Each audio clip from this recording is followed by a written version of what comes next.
कहना चाहता हूं कि ये दोनों का दोनों इंजन कबाड़ा इंजन हो चुका है, चाहे मोदी वाला हो चाहे योगी वाला।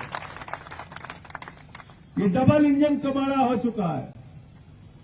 नौकरी आपको देते नहीं, महंगाई कम करते नहीं, किसान के फसल का दाम देते नहीं, पक्का मकान देते नहीं, जमीन का पट्टा देते नहीं। अरे कम से कम बिरसा मुंडा जी के वंशजों को उनकी जाति का प्रमाण पत्र तो दे सकते हो, उसमें भी तुम्हें आपत्ति है। और देश की संसद में अगर मुझे क्वेश्चन के जरिए, सवाल के जरिए सरकार से सवाल पूछने का मौका मिल गया तो देश की सरकार को लिखित में जवाब देना पड़ेगा कि कोल जाति को जनजाति में आरक्षण क्यों नहीं दिया जा रहा है। नंबर 1 का अधिकार आपको मिलना चाहिए। लेकिन आप जानते हैं किसी भी सरकार से काम कराना इतना आसान नहीं होता। सरकारों का चरित्र दमन का होता है, सरकारों का चरित्र शोषण का होता है, सरकारों का चरित्र तानाशाह का होता है। और उस तानाशाही के खिलाफ एक लंबी लड़ाई लड़ने के लिए आपको तैयार रहना पड़ेगा और उस लड़ाई में कंधे से कंधा मिलाकर हम आपका साथ देंगे। और जब बाबा साहब ने संविधान लिखा तो उन्होंने ये नहीं कहा कि सवर्ण लोगों का वोट 20 गिना जाएगा और दलित लोगों का वोट 1 गिना जाएगा। उन्होंने ये नहीं कहा कि राष्ट्रपति का वोट 100 गिना जाएगा और गांव में रहने वाले मजदूर का वोट 1 गिना जाएगा। उन्होंने ये नहीं कहा कि भारत के प्रधानमंत्री नरेंद्र मोदी का वोट 1000 गिना जाएगा और रज्जन कोल का वोट 1 गिना जाएगा। जब बाबा साहब ने संविधान लिखा तो उसमें लिखा भारत के राष्ट्रपति के वोट की भी गिनती 1 होगी, प्रधानमंत्री के वोट की भी गिनती 1 होगी और रज्जन भाई के वोट की गिनती भी 1 होगी। किसी के वोट की गिनती 2 नहीं होगी। यानी वोट के मामले में हम सारे के सारे लोग बराबर हैं।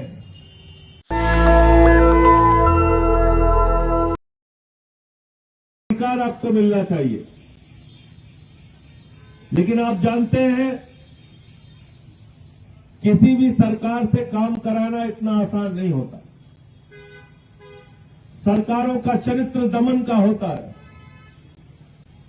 सरकारों का चरित्र शोषण का होता है, सरकारों का चरित्र तानाशाह का होता है। और उस तानाशाही के खिलाफ एक लंबी लड़ाई लड़ने के लिए आपको तैयार रहना पड़ेगा और उस लड़ाई में कंधे से कंधा मिलाकर हम आपका साथ देंगे। पहली बात, जो जिम्मेदारी आपने मेरे कंधों पर दी है कि ये मुद्दा देश के सर्वोच्च सदन में संसद के अंदर उठाया जाए, तो मैं आपको यकीन दिला के कहना चाहता हूं कि 21 जुलाई से उत्तर प्रदेश की संसद शुरू हो रही है, देश की संसद शुरू हो रही है। और देश की संसद में अगर मुझे क्वेश्चन के जरिए, सवाल के जरिए सरकार से सवाल पूछने का मौका मिल गया तो देश की सरकार को लिखित में जवाब देना पड़ेगा कि कोल जाति को जनजाति में आरक्षण क्यों नहीं दिया जा रहा है। नंबर 1। अगर मान लीजिए मेरा सवाल लॉटरी में नहीं लगता तो मैं ये प्रयास करूंगा कि शून्यकाल में आपका मुद्दा सदन के अंदर उठाऊं और उस दौरान अगर मंत्री वहां पे मौजूद हैं तो आपके मुद्दे पर जवाब दें, क्योंकि इसकी प्रक्रिया यह होती है कि पहले उत्तर प्रदेश की सरकार को एक रिकमेंडेशन भेजना पड़ता है, एक प्रस्ताव भेजना पड़ता है और केंद्र सरकार उस प्रस्ताव के ऊपर अपनी मुहर लगाती है। तो आपको दो सरकारों से लड़ना है, एक योगी जी की सरकार और दूसरा मोदी जी की सरकार। और क्या कहते हैं लोग? कहते हैं हम एक इंजन नहीं है, डबल इंजन है, बहुत जोर से चलेंगे, बहुत जोर से चलेंगे, हमको दोनों लोगों को जिता दीजिए। तो यूपी वालों ने डबल इंजन को जिता दिया, यहां योगी को जिता दिया, वहां मोदी को जिता दिया। लेकिन मैं आपसे कहना चाहता हूं कि ये दोनों का दोनों इंजन कबाड़ा इंजन हो चुका है, चाहे मोदी वाला हो चाहे योगी वाला। ये डबल इंजन कबाड़ा हो चुका है। नौकरी आपको देते नहीं, महंगाई कम करते नहीं, किसान के फसल का दाम देते नहीं, पक्का मकान देते नहीं, जमीन का पट्टा देते नहीं। अरे कम से कम बिरसा मुंडा जी के वंशजों को उनकी जाति का प्रमाण पत्र तो दे सकते हो, उसमें भी तुम्हें आपत्ति है, उसमें भी तुम्हें परेशानी है। आज अभी जब मैं रंजन कौल जी को प्रेस कॉन्फ्रेंस में सुन रहा था तो ये बता रहे थे कि कैसे हमारे समाज के लोग, हमारे घरों की महिलाएं दिन भर परिश्रम करती हैं, जंगल से लकड़ी लेके आती हैं, बाजार में बेचती हैं, सब्जियां बेचती हैं, छोटे मोटे काम करके अपने परिवार का पालन पोषण करती हैं। कितनी कठिनाइयों में, कितनी दुश्वारियों में आप अपनी जिंदगी बिता रहे हैं। और जब ये बता रहे थे तो उस दौरान ये भावुक होकर रोने लगे। लेकिन मैं साथियों आपसे एक बात कहना चाहता हूं, ये इतने क्रूर लोग हैं, इतने बदमाश लोग हैं कि इनसे मजबूर बन के जीता नहीं जा सकता, मजबूत बन के जीता जाएगा। अगर इन्होंने आपको जान लिया कि ये मजबूर है तो ये बंदर की तरह खो खो खो खो खो खो खो खो करेंगे। बंदरों को देखे वो नहीं देखे? बंदर भुड़की और बंदर के सामने अगर डंडा लेके खड़े हो गए तो भाग जाता है तुरंत। तो इनकी बंदर भुड़की से डरना नहीं है। अपने संगठन को, अपने आंदोलन को और मजबूत कीजिए आप। और मैं आपसे कहना चाहता हूं, जहां जहां कोल जाति के लोग हैं वहां पे पर्चे बंटवाने का काम कीजिए, वहां लोगों को जोड़ने का काम कीजिए और उन इलाकों में सभाएं रखिए। मैं आऊंगा आपके साथ उन सभाओं में शामिल होने के लिए और वहां लोगों को जोड़ने का काम करेंगे। प्रयागराज से चलिए गांव की तरफ चलते हैं, चलिए आदिवासी इलाकों में चलते हैं, चलिए लोगों को संगठित करते हैं अपने मुद्दों पर। ये लड़ते हुए आजादी के आंदोलन में उन्होंने अपने प्राणों की आहुति दे दी। आपको अपना अधिकार अगर पाना है तो उसके लिए जेल, लाठी और मुकदमे की लड़ाई लड़ने के तैयार रहना पड़ेगा। मुझे भी जेल में डाला था इन लोगों ने 6 महीने। सोचे डर जाएंगे, चुप हो जाएंगे।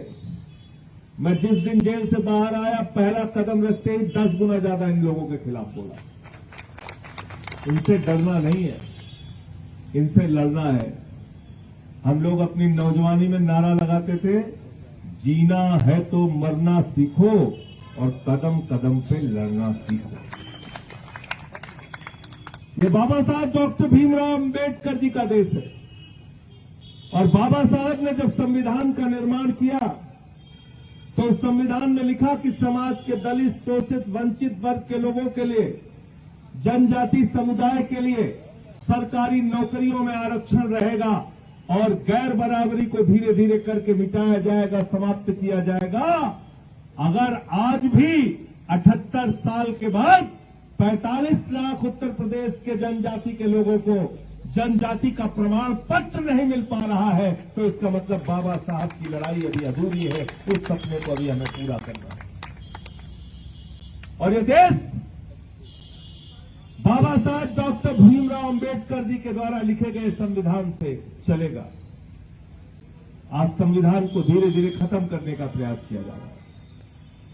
क्या कह रहे थे मोदी जी? कह रहे थे 400 पार कह रहे थे 400 सीट दे दो, हम संविधान बदल देंगे। ये तो खुलासा हो गया। चुनाव के पहले ही बीजेपी वाले उत्साह में कहने लगे 400 सीट दे दो, संविधान बदल देंगे, 400 सीट दे दो, संविधान बदल देंगे। लोगों ने भाजपाइयों की सीट सबके साथ मिला के 240 कर दी। एक धक्का और मारोगे, अगली बार इनका पता नहीं चलेगा। याद रखना, अगली बार इनका पता चलने वाला नहीं है, क्योंकि लोकतंत्र के अंदर जनता मालिक होती है। जनता जिसको चाहती है वो विधायक बनता है, जनता जिसको चाहती है वो सांसद बनता है, जनता जिसको चाहती है मंत्री, मुख्यमंत्री, प्रधानमंत्री बनता है। आपके वोट में ताकत है। और जब बाबा साहब ने संविधान लिखा तो उन्होंने ये नहीं कहा कि सवर्ण लोगों का वोट 20 गिना जाएगा और दलित लोगों का वोट 1 गिना जाएगा। उन्होंने ये नहीं कहा कि राष्ट्रपति का वोट 100 गिना जाएगा और गांव में रहने वाले मजदूर का वोट 1 गिना जाएगा। उन्होंने ये नहीं कहा कि भारत के प्रधानमंत्री नरेंद्र मोदी का वोट 1000 गिना जाएगा और रज्जन कोल का वोट 1 गिना जाएगा। जब बाबा साहब ने संविधान लिखा तो उसमें लिखा भारत के राष्ट्रपति के वोट की भी गिनती 1 होगी, प्रधानमंत्री के वोट की भी गिनती 1 होगी और रज्जन भाई के वोट की गिनती भी 1 होगी। किसी के वोट की गिनती 2 नहीं होगी। यानी वोट के मामले में हम सारे के सारे लोग बराबर हैं। तो आप मालिक हैं इस देश के। आप जिसको चाहते हैं वो विधायक, सांसद, मंत्री, मुख्यमंत्री, प्रधानमंत्री बनता है। इसलिए अपने संगठन को मजबूत कीजिए। बाबा साहब ने कहा था ना, शिक्षित बनिए। आज अगर ये इन्होंने एडवोकेट की पढ़ाई नहीं की होती, लॉ की पढ़ाई नहीं की होती, कैसे आपके मुद्दे पे लड़ रहे होते, कैसे संविधान की धारा बता रहे होते। तो इसलिए इन्होंने पढ़ाई किया, कष्ट में रह के भी पढ़ाई किया और आज आपकी लड़ाई लड़ पा रहे हैं। क्या कहा था बाबा साहब ने? कहा था भूखे पेट रह के भी अपने बच्चों को पढ़ाना। भूखे पेट रह के भी अपने बच्चों को पढ़ाना, इसलिए कि शिक्षा शेरनी का वो दूध है जो जितना पिएगा उतना दहाड़ेगा। इसलिए शिक्षित रहना बहुत जरूरी है। शिक्षित रहो, संगठित रहो और सब आगे बढ़ो। अभी आपको और संगठित होने की आवश्यकता है। और बड़ी तादाद में अपने आप को एकत्रित कीजिए, इकट्ठा कीजिए। और मैंने जैसा आपको पहले बताया, जरूरत पड़ेगी तो आपके बीच में, गांव के क्षेत्र में, उन इलाकों में भी आने का काम करेंगे। और 21 जुलाई से संसद का सत्र शुरू हो रहा है। मैं ज्यादा बड़ी बात नहीं करूंगा। जब मैं आपके मुद्दे पर बोलूंगा तो वीडियो आपको भेज दूंगा, आप भी सुन लेना मैं कैसे आपका पक्ष रखता हूं। नेशनल दस्तक की आपसे गुजारिश है कि अगर इसको बचाना चाहते हैं तो नेशनल दस्तक को सब्सक्राइब करने के लिए रेड कलर के सब्सक्राइब बटन को दबाएं, फिर बेल आइकन की घंटी दबाएं। नेशनल दस्तक को बचाने के लिए बहुत जरूरी है कि हर खबर को शेयर करें, लाइक करें, कमेंट जरूर करें।